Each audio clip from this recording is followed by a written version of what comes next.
지난 8일부터 쏟아진 폭우로 지금까지 전국적으로 12명이 숨지고 7명이 실종됐습니다. 주택과 상가 3,700여 채가 침수됐고 이재민은 1,400여 명으로 늘었습니다. 전북 북부 지역에도 강한 비가 내리면서 군산을 중심으로 도로와 상가 곳곳이 물에 잠기고 빗길 교통사고도 잇따랐습니다. 이번 비는 내일까지 많게는 70mm가량 더 내릴 것으로 보입니다. 경북 성주에 임시 배치된 고고도 미사일 방어 체계 사드 기지가 이달 말 정상화될 전망입니다. 대통령실은 중국의 이른바 산불 이란 주장과 관련해서는 협의 대상이 아니라며 선을 그었습니다. 민주당 대표 선거에 출마한 장수 출신 박용진 국회의원이 오늘 전북을 찾아 지지층 공략에 나섰습니다. 이른바 97세대 대표주자로 불리는 박 의원과 함께 민주당의 변화와 혁신을 위한 과제는 무엇인지 자세한 이야기 나눠봅니다. 이번 폭우로 피해가 잇따르고 있습니다. 집중호우 시 어떻게 대처해야 하는지 윤근배 전라북도 자연재난과장과 함께 짚어봅니다.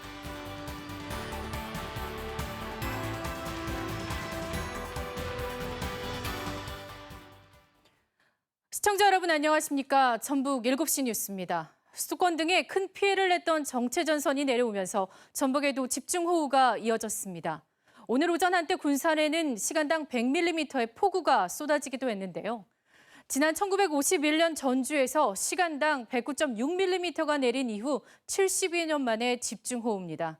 이렇게 폭우가 쏟아지면서 상가와 도로가 물에 잠기고 주택 천장이 무너지는 피해가 속출했습니다. 첫 소식 서인덕 기자가 전합니다. 빗물이 도로를 넘어 인도에서 넘실댑니다. 순식간에 바로 옆 상점으로 들이칩니다. 직원들이 급하게 입구를 막아보지만 속수무책입니다. 이만큼 막았어요, 저희는. 아, 찬송으로 막으셨고. 그래가지고 저 밑에 요만큼 찼어요. 저희는 그나마.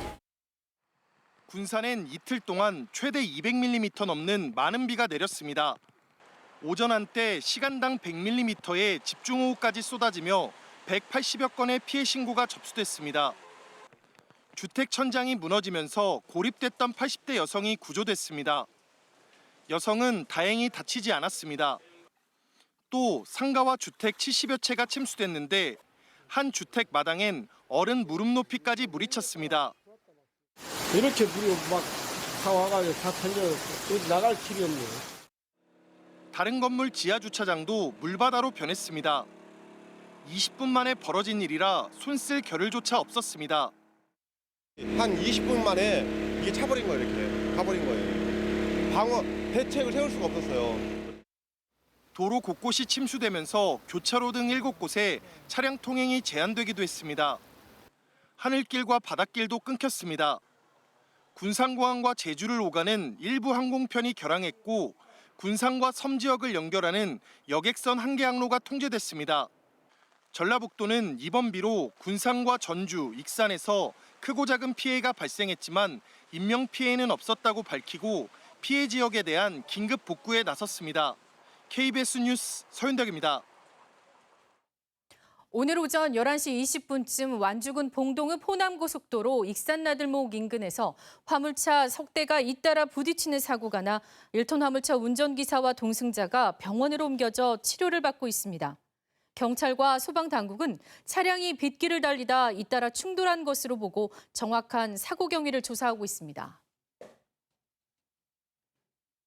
어제부터 호남과 충청에 많은 비를 뿌린 정체전선은 차츰 남쪽으로 이동하고 있습니다. 자세한 비 상황을 이번엔 KBS 재난감시 시스템을 통해 알아보겠습니다. 오정현 기자, 먼저 실시간 영상부터 확인해 보겠습니다. 네, KBS 재난안전 CCTV 보며 지금 상황 살펴봅니다. 먼저 고창입니다. 고창에는 지금 호우주의보가 내려져 있습니다. 이곳은 고창 담양고속도로 문수산터널 입구인데요. 지금은 조금 빗줄기가 잦아든 모습입니다만 여전히 노면이 젖어 있는 모습을 볼 수가 있습니다. 이런 날은 차간 거리 넉넉하게 두고 속도를 낮춰서 운전하는 게 중요합니다. 자, 다음은 군산으로 가보겠습니다. 군산 비흥항입니다. 군산엔 한때 시간당 100mm에 달하는 폭우가 쏟아졌습니다. 지금은 비구름이 남쪽으로 이동하면서 비가 다소 잦아든 모습입니다. 하지만 서해 바다에 머무는 비구름대가 계속해서 내륙으로 유입되고 있습니다. 지금은 전북 남부 쪽에 비가 집중되고 있는 것으로 보이는데 비가 얼마나 더 올까요?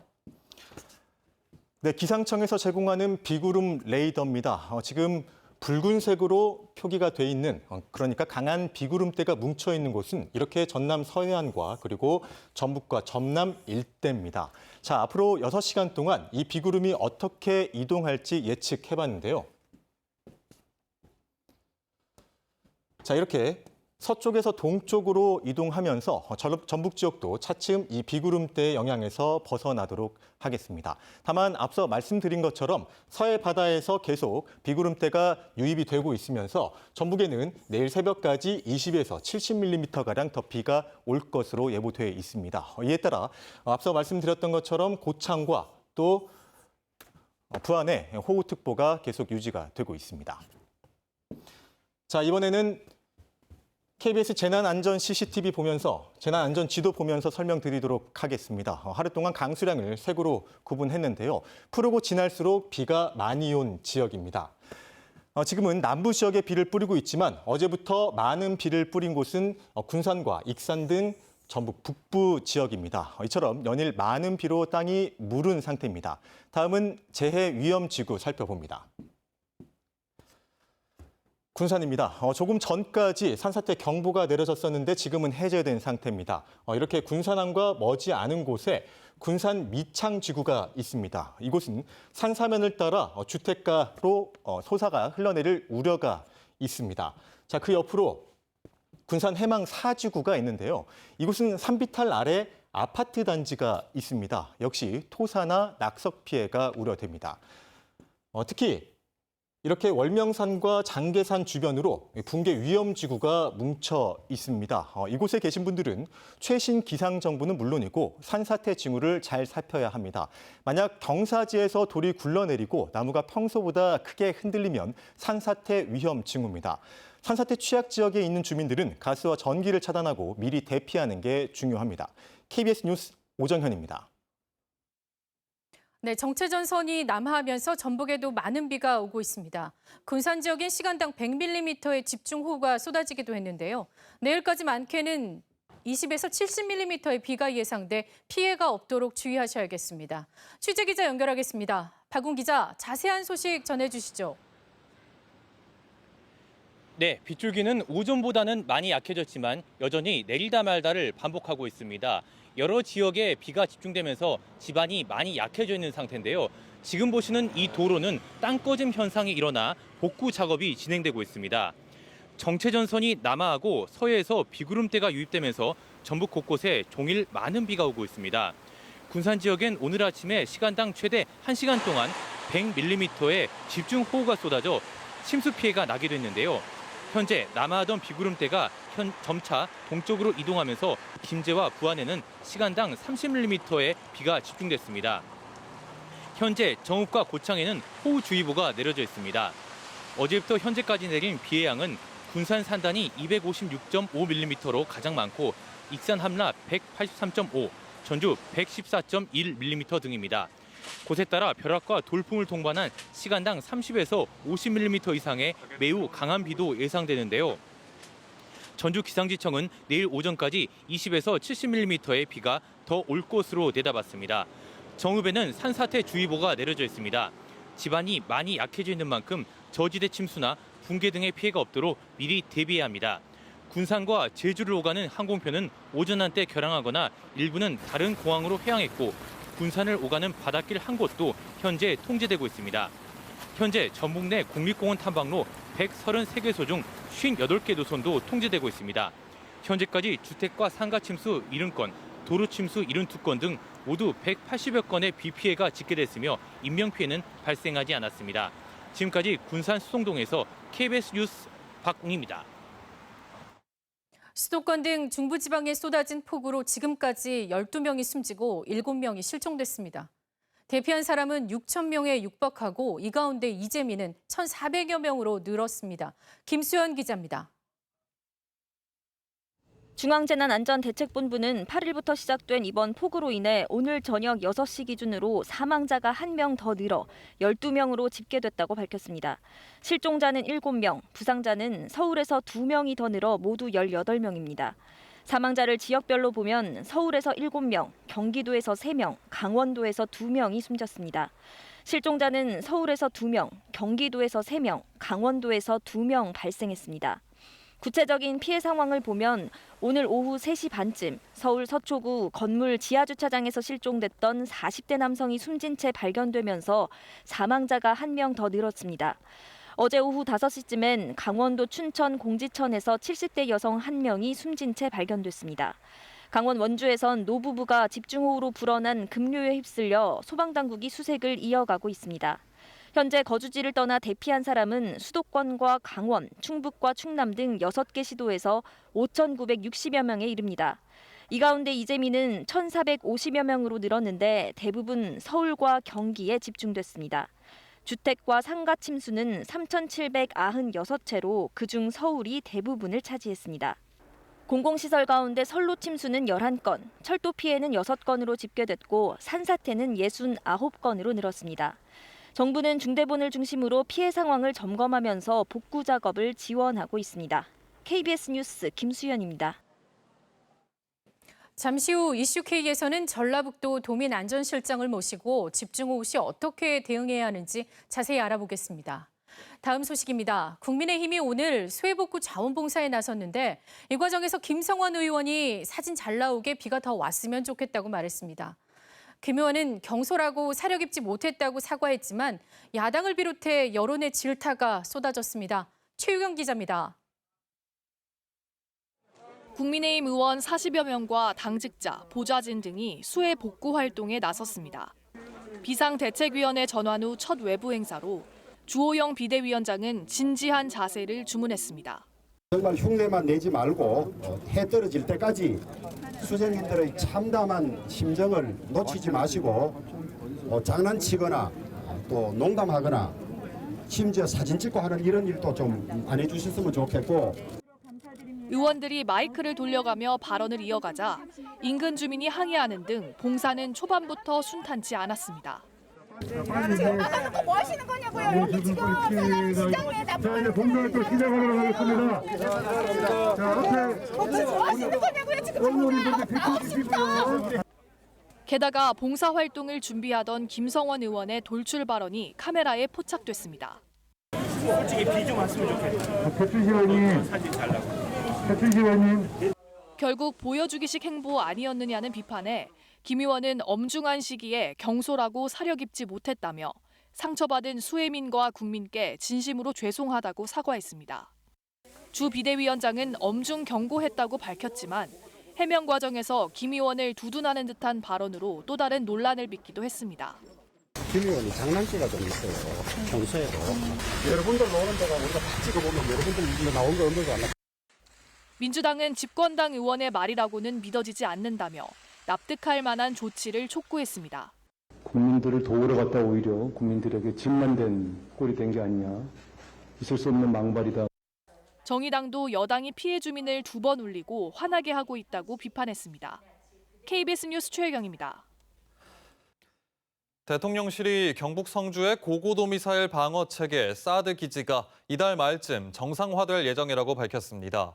또 사드는 결코 협의 대상이 될 수 없다며 중국의 이른바 삼불이란 주장을 일축했습니다. 박민철 기자의 보도입니다.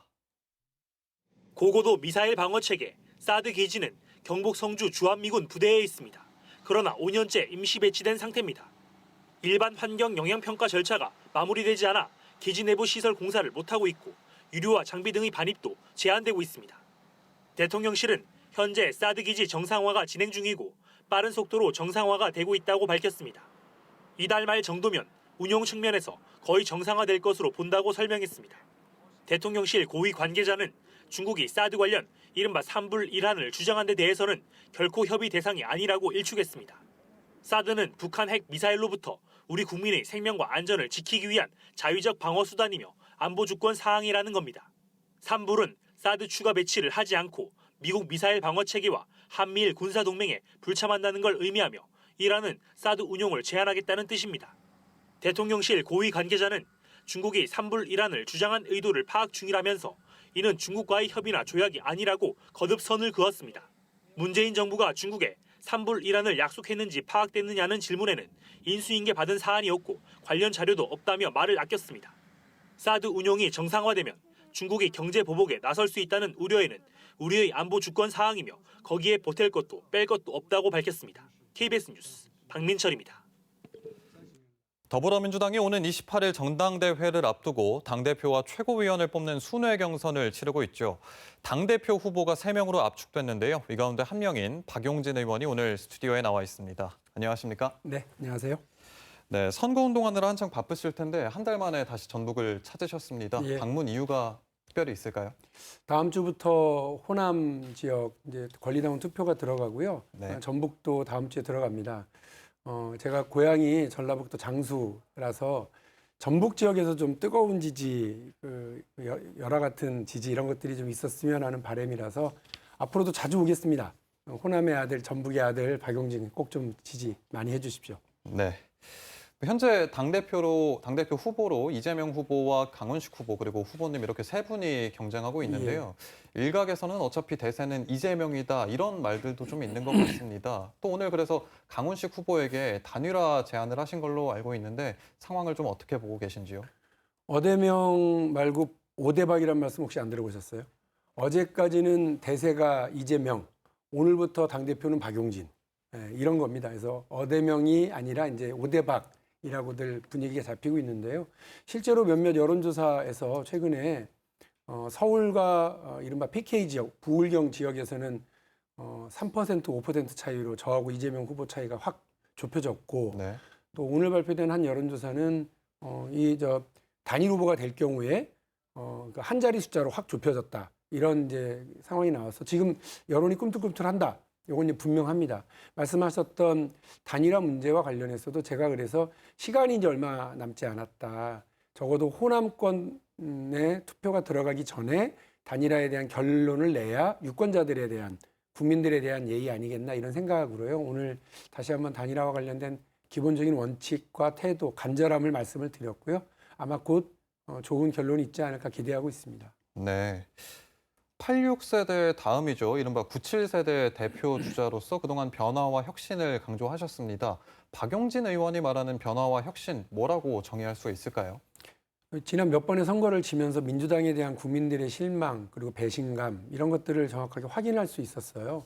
이런 상태에서 민주당이 달라지고 혁신하지 않은 채로 다음 선거를 맞이한다? 윤석열 대통령이 요즘 엉망진창이니까 그리고 국민의힘이 지금 난리도 아니니까 우리가 다음 선거 그냥 이기는 것 아니야? 천만의 말씀이라고 생각합니다. 방심하고 우리가 혁신하고 달라지지 않으면 선거는 또 질 거라고 저는 걱정하고 있고요. 그런 의미에서 민주당이 국민들을 실망시켰던 그런 지점들, 내로남불의 정치 하지 않겠다고 하는 거, 그리고 어떤 계파 독점에 기대서 비민주적인 정당 운영, 나만 맞다고 생각하는 그런 태도 다 버리고 결별하겠습니다. 특히나 악성 팬덤에 그냥 끌려다니는 나약한 정치로는 국민들 신뢰 얻을 수 없다고 생각하거든요. 민심과 상식, 포용의 정당으로 거듭나서 민주당이 다시 이길 수 있도록 노력하는 것이 박용진이 말하는 변화와 혁신의 첫 번째 시작이라고 생각합니다. 네, 민주당이 실망시켰던 지점들에 대한 보완이라고 생각하면 되겠네요. 그렇습니다. 무엇보다도 내로남불 이렇게들 많이들 얘기하시는데 우리가 야당일 때는 되게 높은 도덕적, 정치적 기준을 제시하다가 우리가 정작 집권당이 되고 나니까 그 기준에 맞지 않는 사람들도 막 임명하면서 인사 문제도 발생했던 것 아니겠습니까? 지금 윤석열 정부가 정확하게 3개월도 되지 않아서 인사가 얼마나 어려운지를 보여주고 있는데 민주당한테 기대했었던 국민들의 도덕적 정치적인 그 눈높이 앞으로 잘 유지해 나가는 당대표가 될 수 있도록 노력하겠습니다. 네, 전북은 민주당 텃밭이라고들 하는데 민주당 정권에서조차 지금 현안 사업들이 차질을 빚고 있습니다. 그 이유가 뭐라고 보십니까?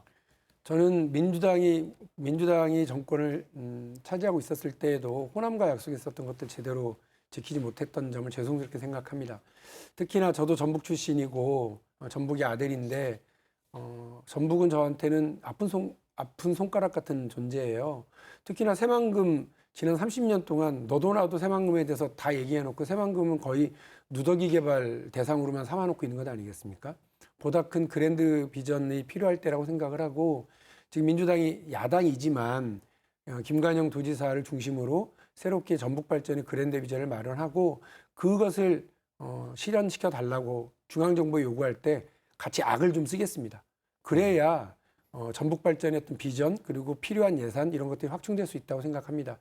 집권당 때 못해서 죄송하고 제1야당의 상황이니까 책임 있게 더 예산 지원, 정책적 비전을 뒷받침하도록 하겠습니다. 네. 만약 당대표가 되면 우선 중점적으로 이렇게 밀고 나갈 정책이 있다면 어떤 것들이 좀 있을지 소개해 주시죠. 저는 뭐 정책보다도 제일 중요한 건 민주당이 다시 신뢰를 얻는 거라고 생각을 합니다.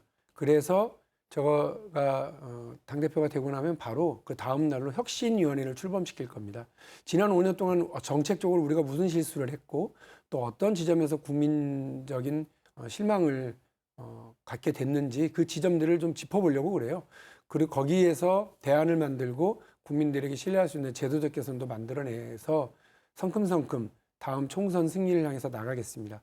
아까 말씀드린 것처럼 전북 발전을 위한 비전 마련에도 중앙당 정치획위원회를 중심으로 해서 함께 머리 맞대고 전북의 그랜드 비전을 만들어내는데 역시 박용진이 앞장서겠습니다. 네, 의원님 오늘 말씀 여기까지 듣겠습니다. 고맙습니다. 네, 감사합니다.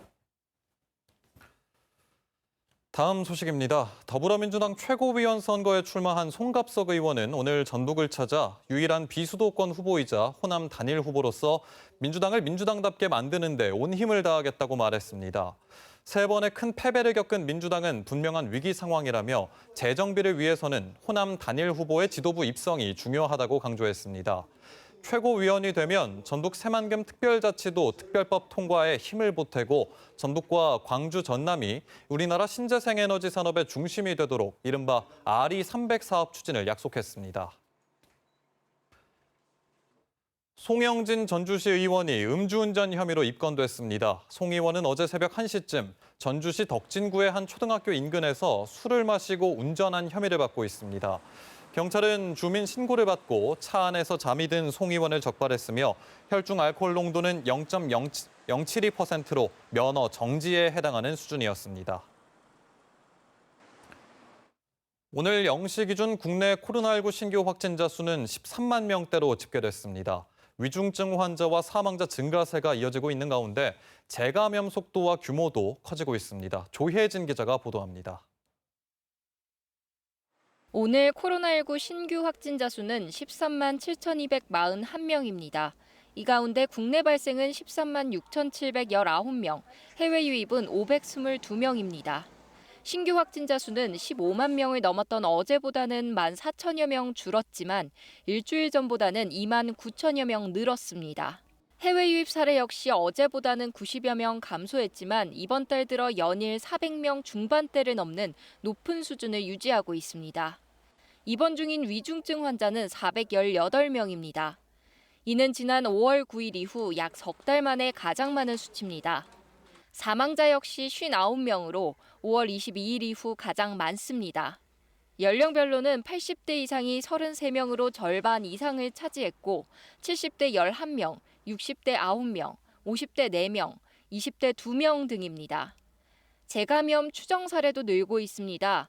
2회 감염 추정 사례는 지난달 첫 주 3천여 건에서 넷째 주 2만 8천여 건으로 급증했습니다. 특히 17세 이하와 백신 미접종군이 재감염에 취약한 것으로 분석됐습니다.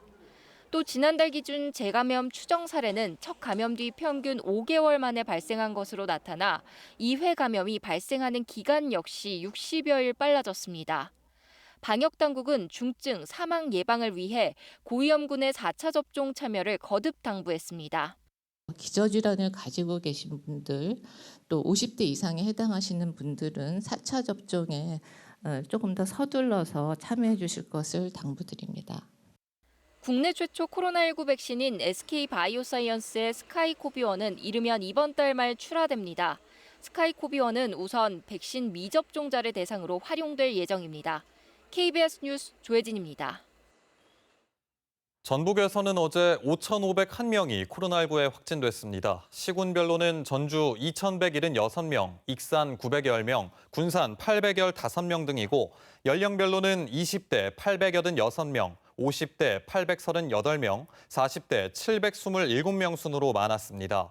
병상 가동률은 45%, 재택 치료자는 25,300여 명입니다. 전북 출신 테니스 유망주 조세혁 선수가 세계 4대 메이저 대회 중 하나인 윈블던 테니스 대회 14세부와 유럽 주니어 대회에서 잇따라 우승컵을 거머쥐어 세계적인 스타로 우뚝 섰습니다. 전북 체육계에 새 역사를 썼는데요. 고향을 찾은 조세혁 선수를 이종환 기자가 만나봤습니다. 180cm가 넘는 큰 키에서 꽂아 넣는 강한 공격. 지난달 세계 4대 메이저 대회 중 하나인 영국 임블던 테니스 대회 14세부 남자 단식에서 우승한 조세혁 선수의 경기 모습입니다. 올해 처음 신설된 14세부 대회 초대 챔피언에 올랐습니다. 남원 거점 스포츠클럽 소속인 조 선수는 6살 때부터 테니스 선수 출신인 부모 권유로 라켓을 잡았습니다. 스승이자 멘토인 아버지 도움을 받아 국내외 크고 작은 대회를 휩쓸며 이름을 알리기 시작했는데 지금까지 들어올린 트로피만 100개가 넘습니다. 초등학교 6학년 때 이제 전라북도 선수 소속으로 이제 12세부 시합을 나가는데 9개 이상 금메달을 얻어서 와가지고 기분이 좋았어요. 어린 선수답지 않게 지는 순간에도 쉽게 흔들리지 않는 강인한 정신력은 위기에서 빛을 발했습니다. 계속 집중해서 아무 생각이 안 들었는데 그냥 하나하나 따다 보니까 게임이 끝나 있었고 그냥 우승하게 됐어요. 일찌감치 조 선수의 재능을 알아본 전북체육회는 월드스타 육성 사업 유망주로 발탁해 지원을 아끼지 않고 있습니다. 전북을 전 세계에 알리는 데 도움이 되고 싶다는 조 선수. 전북은 물론 우리나라 테니스를 빛내는 세계적인 스타로 꿈을 키워가고 있습니다. 도민분들의 응원 덕분에 윈블던에서 우승할 수 있었던 것 같고요. 앞으로도 열심히 할 테니 잘 지켜봐 주세요. 파이팅! KBS 뉴스 이종환입니다.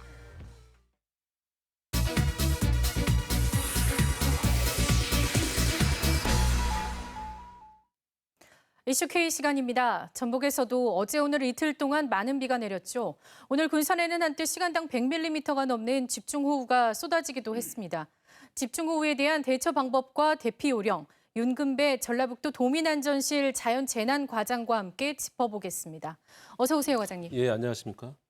네, 전북에 이틀째 집중호우가 이어졌습니다. 보통 집중호우라고 하면 시간당 30mm의 비를 말하는 것으로 알고 있는데 군산에는 오늘 한때 시간당 100mm가 내렸죠. 네, 시간당 100mm가 넘는 이 비의 위력은 어떤 건가요? 예, 오늘 오전 8시부터 9시 30분까지 군산 산단 지역에 시간당 100mm의 그 비가 내렸고 어제부터 금일 18시까지 256mm의 기록적인 호우가 내렸습니다.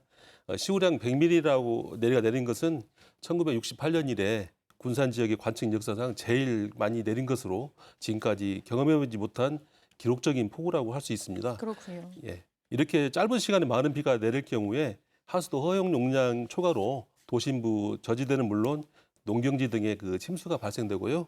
산간 계곡은 급격히 물이 불어나는 등 피해가 발생하게 됩니다. 이렇게 비가 많이 내리면 뭐 주택이나 건물 침수 그리고 산사태 같은 것들이 우려가 되죠. 예. 대응 방안이 있을까요? 예, 호우가 예보되면 지대가 낮은 곳의 주택 침수가 우려되는 지역의 경우에는 TV나 라디오 등 재방송에 집중하면서 집 밖 하수구나 배수 시설이 막혔는지를 등을 미리 점검하시고 모래 주머니를 쌓는 등 우수가 집 안으로 들어오지 못하도록 사전 조치가 필요합니다. 만약 침수 피해를 입게 되면 가장 먼저 집안의 가스 밸브를 잠그시고 누전 차등기를 내린 후 콘센트, 전기 코드를 모두 뽑아 감전 사고가 발생되지 않도록 하여야 합니다. 만약에 집이 물에 들어왔을 경우에 수위가 30cm 이상 이하인 경우에 신속히 탈출하시고 출입문이 열리지 않는다면 신속히 119에 신고하거나 주변에 도움을 청하여 마을 해관 등으로 이렇게 안전한 곳으로 대피하여야 합니다. 건물 밖에 있을 때도 문제가 생길 것 같은데요. 도로나 하천 범람이 우려되는데 이 도로가 침수됐을 때 행동 요령 어떤 게 있을까요? 예, 도로가 침수된 경우에 가급적 안전한 곳으로 대피하여야 합니다. 또한 도로 우수한 맨홀이 이탈하거나 그러니까 솟아오르는 현상이 생길 수 있으니까 맨홀 주변을 가급적 피해야 하고요. 침수 정도를 확인하기 힘든 밤에는 가급적 운전을 자제해 주시기 바라고요. 또한 차량 침수가 예상된다면 승용차 기준 타이어 높이의 3분의 2 정도 이상이 잠기기 전에 차량을 안전한 곳으로 이동시켜야 하고요. 만약 차량이 침수됐다면 차량 내부와 외부 수압 차이로 인해서 차량 문이 안 열릴 수도 있기 때문에요. 이런 상황을 대비해서 창문을 미리 열어두는 것도 하나의 방법이 되겠습니다. 이 산사태도 우려되는 지점입니다. 오늘 전북 시군 3곳에 산사태 특보가 내려졌기도 했죠. 이 산사태의 징후 그리고 대비 방안, 축대 붕괴에 대한 대비책 어떤 것들이 있을지요? 예, 호우로 인해 매우 짧은 시간 안에 비탈면이 무너지게 되면 재산 피해는 물론이고 안타까운 인명 피해가 있게 됩니다. 네. 산사태가 일어나기 전에 다양한 징후들이 나타나는데요. 대표적인 징후가 나무가 이제 평소보다 옆으로 기울었거나 네. 경사지가 갈라지고 흙이나 돌이 굴러내리는 등 경우가 있고요. 땅이 또 밀리는 현상이 관찰되고요. 또 경사면에서 갑자기 많은 양의 물이 솟아나는 경우가 있는 것들이 산사태의 대표적인 징후라고 봅니다. 그래서 산사태 취약 지역 및 축대 붕괴 우려 지역인 경우에 거주하는 주민은 대피 장소를 사전에 확인하고 집 근처 배수시설을 사전에 점검하고 위험 요인 발견 시에는 주민센터 등의 지자체에 도움을 요청해야 합니다. 집중 후 시에는 방송 및 산사태 예경보를 지속적으로 확인하고 산지 주변의 야외 활동은 자제해야 합니다.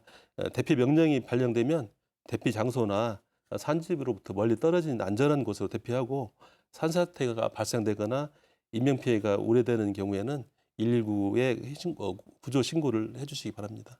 비가 많이 올 때는 좀 두려운 것 중에 하나가 누전과 전기압선으로 인한 인명피해가 있을 수 있는데 예방 방법 있을까요? 예, 근본 호우로 인해서 수도권 지역의 누전으로 인해서 안타까운 인명피해가 발생하기도 했는데요. 네네. 집중호우가 예보되는 경우에 가급적 외출을 삼가하시고 부득이 외출 시에는 가로등이나 신호등, 전기가 흐를 수 있는 시설물들 가급적 멀리 피해서 이동하는 것이 아마 제일 상책이라고 생각합니다. 또 물에 잠긴 상가 등 거리에 나와 있는 간판 등 전기 시설물들은 건물 내 안전한 곳으로 우선 사전에 옮겨 놓으시고요. 주택 내에 설치되어 있는 누전 차단기 이런 시험 버튼 등을 눌러서 정상 작동 여부를 사전에 확인할 필요가 있습니다. 집이나 건물 안팎에 노출된 전선의 피복 상태를 사전에 점검해서요. 벗겨지거나 갈라진 전선은 전문가에게 요청해서 신속히 정비하고 비가 오거나 침수적인 상황에서는 감전 오래가 있으니까 함부로 전선에 손을 대거나 접근해서는 안 된다고 봅니다. 많은 비가 예보되면 일단 상가에서 일하시는 분들은 입간판들 미리 치워둬야 할 것 같네요. 네, 그렇습니다. 네, 농촌에서 농작물 피해 최소화하기 위해서 논밭에 나가는 분도 간혹 계셔요. 어떻게 대처해야 되겠습니까? 예, 많은 비가 내리게 되면 배수로 급류에 휩쓸려서 인명 피해가 많이 발생된 경우가 종종 있습니다. 집중호우가 예보되거나 비가 내릴 경우에 논둑이나 물고를 보러 가다가 사고 나는 경우가 많이 있거든요. 그런 네. 경우에 물고를 보러 가지 말고 비가 그친 후에 외출을 해줄 것을 당부드리고요. 호우 예보가 있는 경우에는 비가 내리기 전에 배수로 잡초 제거 및 배수로 시설 등을 정비해서 물 빠짐 원활하게 사전에 해줄 필요가 있고요. 그렇게 해서 침수 피해가 발생되지 않도록 사전에 대비가 필요하다고 봅니다. 알겠습니다. 오늘 말씀 여기까지 듣겠습니다. 감사합니다. 네, 감사합니다. 다음 소식입니다. 공공공사에 쓰이는 철근 자재 입찰에서 수년 동안 가격 담합을 한 혐의로 제강사 11곳에 대해 2,500여 원의 과징금이 부과됐습니다. 이에 대해 일부 제강사는 공정위 판단에 이견이 있다며 행정적 절차를 통해 소명해 나가겠다고 밝혔습니다. 이승훈 기자입니다. 공정거래위원회에 적발된 제강사는 현대제철과 동국제강, 대한제강과 한국철강 등 모두 11개 업체입니다. 이들은 지난 2012년부터 7년 동안 조달청이 공공공사를 위해 발주하는 철근 자재 입찰에 참여하면서 가격을 담합한 것으로 조사됐습니다. 조달청이 매년 구입하는 철근 자재의 규모는 금액 기준으로 1조 원 안팎에 이릅니다. 공정위는 이들이 사전에 모임을 갖고 자신들이 낙찰받을 물량을 정한 뒤 이를 각 업체별로 배분하고 투찰 가격을 합의했다고 밝혔습니다. 자신들이 원하는 금액을 낙찰받기 위해 투찰에 대한 예행 연습까지 진행했다고 공정위는 설명했습니다. 담합을 통해 가격 등을 인위적으로 조정해온 관행을 타파하여 향후에는 철근 등의 판매 시장에서의 경쟁 질서가 확고하게 자리매김할 것으로 기대됩니다. 제강사들이 담합 행위로 공정위에 적발된 건 2018년 민간 분야 철근 가격 담합과 지난해 고철 가격 담합에 이어 세 번째입니다. 이번에 적발된 11개 철강사에 대해서는 모두 2,565억 원의 과징금을 부과하기로 했습니다. 또 담합을 주도하고 조사에 협조하지 않은 7개 업체와 일부 임직원들은 검찰의 고발에 형사적 책임을 묻기로 했습니다. 이에 대해 일부 제강사들은 공정위의 판단에 이견이 있다며 행정적 절차를 통해 소명해 나가겠다고 밝혔습니다. KBS 뉴스 이승훈입니다. 통계청이 발표한 2분기 시도 서비스업 생산과 소매 판매 동향을 보면 전북 서비스업 생산은 지난해 같은 때보다 4.4% 증가했습니다. 업종별로는 숙박, 음식점이 18.9%, 운수, 창고가 10.2%, 보건, 사회복지가 5.6% 늘었습니다. 반면 올해 2분기 전북 소매 판매는 감소세로 돌아서 한 해 전보다 1.5% 줄었습니다. 대형마트에서 7.1%, 승용차 연료 소매점에서 7.5% 감소했고 전문 소매점은 2.3%, 슈퍼, 잡화, 편의점은 2.1% 늘었습니다.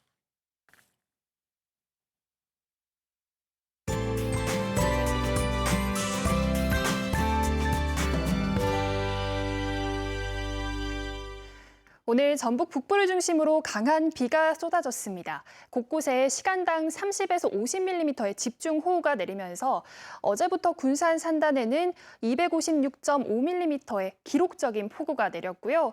익산에도 142.1mm, 전주 114.1mm의 많은 비가 왔습니다. 전북 지역에 내려졌던 호우특보는 대부분 해제돼 현재 정읍과 고창에는 호우주의보가 발효 중입니다. 앞으로 20에서 70mm의 비가 더 내리겠고요. 곳에 따라 돌풍과 천둥, 번개를 동반해 시간당 최대 50mm의 폭우가 쏟아질 수 있겠습니다. 이미 많은 비가 내려 지반이 약해진 만큼 피해 없도록 유의하셔야겠습니다.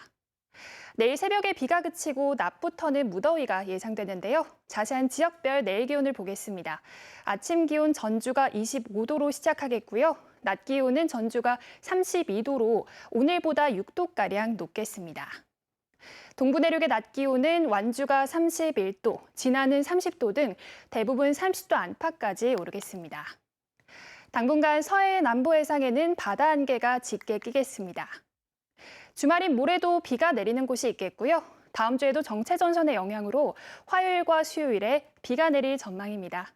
날씨였습니다. 뉴스를 마칩니다. 시청해주신 여러분 고맙습니다.